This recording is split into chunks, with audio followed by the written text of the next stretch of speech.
Hello everyone, welcome to IFS Insider YouTube videos.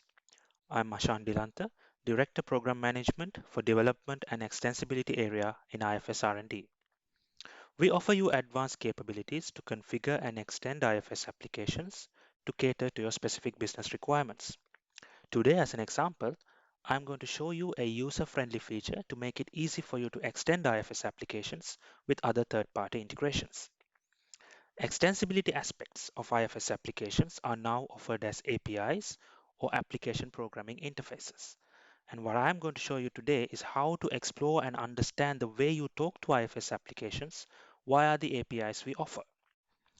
To start off, you need to open the API Explorer page in the application first.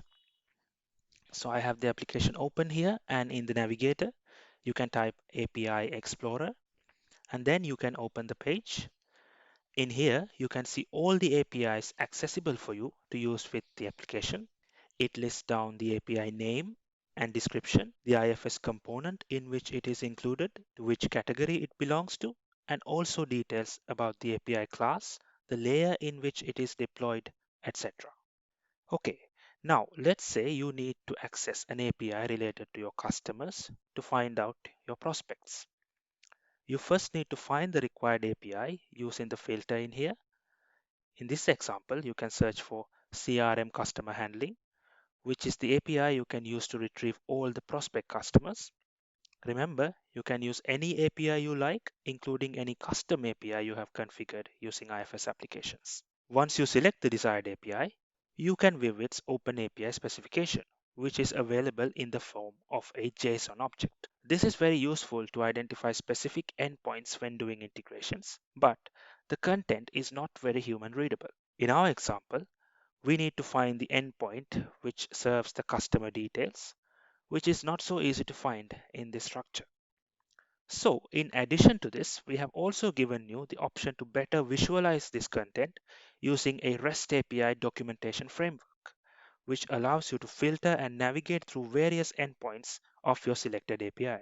So in our example, you can select API documentation button here, which will load the relevant documentation for your API. To get hold of customer details, you can search for it here.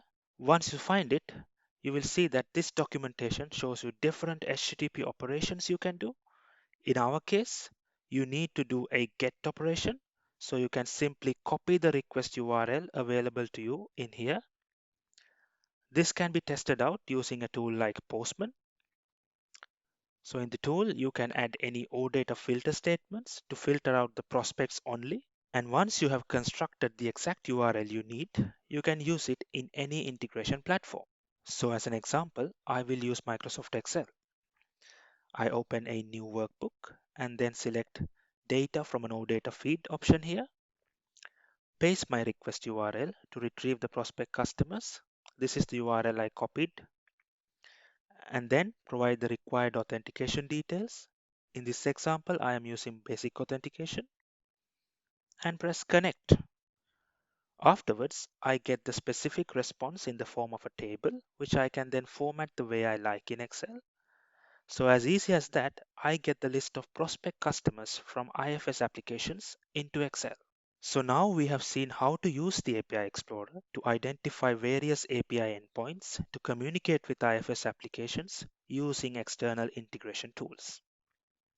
Thank you for watching this IFS Insider video, and make sure you click the subscribe button to get the latest videos in the future.